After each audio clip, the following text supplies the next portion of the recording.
The river does not consult a map. It finds the low ground, and the sea receives it. Human duty is a carved channel, forced and narrow, while the Tao is the whole valley. Laozi said the softest thing overcomes the hardest, and water proves it daily against stone. Rules and rituals are scaffolding built over a house that was already standing before anyone arrived with tools. When we chase social duty, we abandon the uncarved block we were born as. Confucian friend, if a bird must be taught how to fly, has something already gone wrong in the nest? A bird is born knowing flight, but a child is not born knowing kindness toward an elder. That must be cultivated gently over years, like a garden. Your river finds low ground alone, true, but a village finds safety only through cooperation, ritual, and shared restraint. Confucius taught that ren, benevolence, ripens through relationship, not solitude. A man alone in a forest may feel free, but his aging mother eats nothing without someone's hands to feed her. Duty is not a cage. It is the trellis that lets human warmth climb toward the light. The trellis assumes the vine cannot find the sun itself.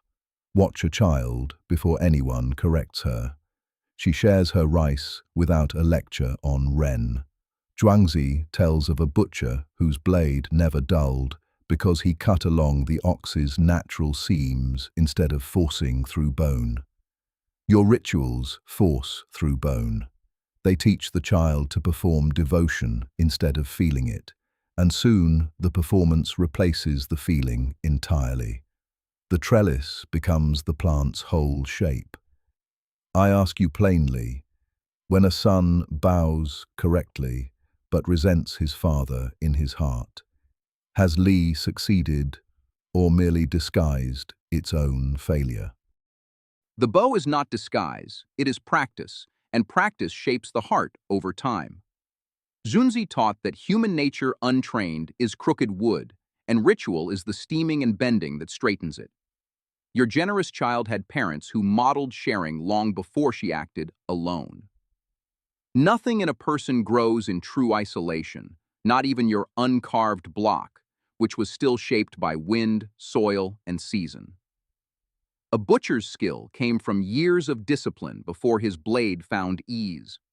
What you call natural grace is often cultivation so thorough it has become invisible, and you mistake its final polish for its absence.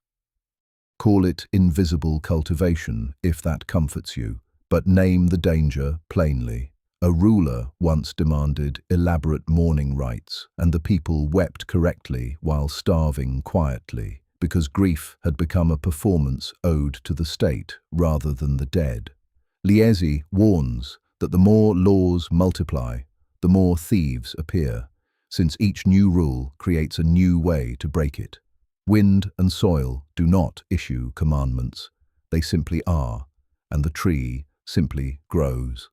When duty becomes an institution, it grows teeth, and those teeth eventually chew through the very relationships it claimed to protect.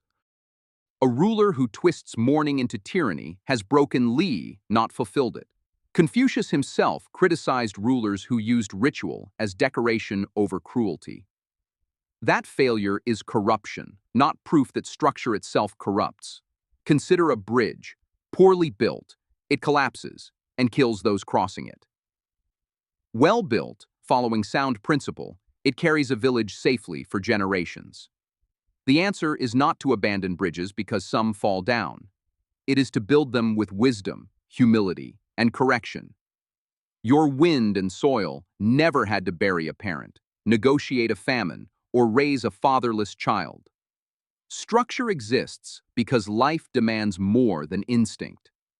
Structure demands more, yet delivers less, because it forgets the thing it was built to serve. Consider two farmers. One studies 40 treatises on irrigation and argues with his neighbors over proper method. The other watches where the water already wants to go and simply opens a channel there. His harvest comes in first, and quietly. True power, is not forced through argument or treatise. It flows through alignment with what already is. Your bridge is well built only when the builder first listened to the river beneath it, and that listening is Wu Wei, not doctrine. The doctrine came after and claimed the credit. Listening to the river is itself a discipline, learned through failure and correction, not granted at birth. Mencius told of a farmer who pulled his sprouts upward, believing he was helping them grow faster, and killed them instead. Your patient farmer succeeds because someone once taught him to read water, likely his own father, standing beside him as a boy. Nobody arrives already fluent in the river's language. Even your treasured sages, Laozi and Zhuangzi, wrote books, which is itself a social act, addressed to students, aimed at shaping others. The very transmission of your philosophy depends on the relationships you claim to distrust. Laozi wrote 81 chapters, and then, the stories say, walked out through the Western Pass and vanished from record entirely. The writing was a finger pointing at the moon, not a fence around it. He did not found an academy or demand disciples bow in sequence. Compare that to a father insisting his son inherit his exact trade, regardless of the son's own nature, because tradition requires it. That is not cultivation, it is imitation mistaken for virtue. A pine and a willow bend differently in the same wind, and neither is wrong. Social duty too often asks the willow to stand stiff like the pine. The pine and willow both still answer to the same wind, which is exactly my point about relationship.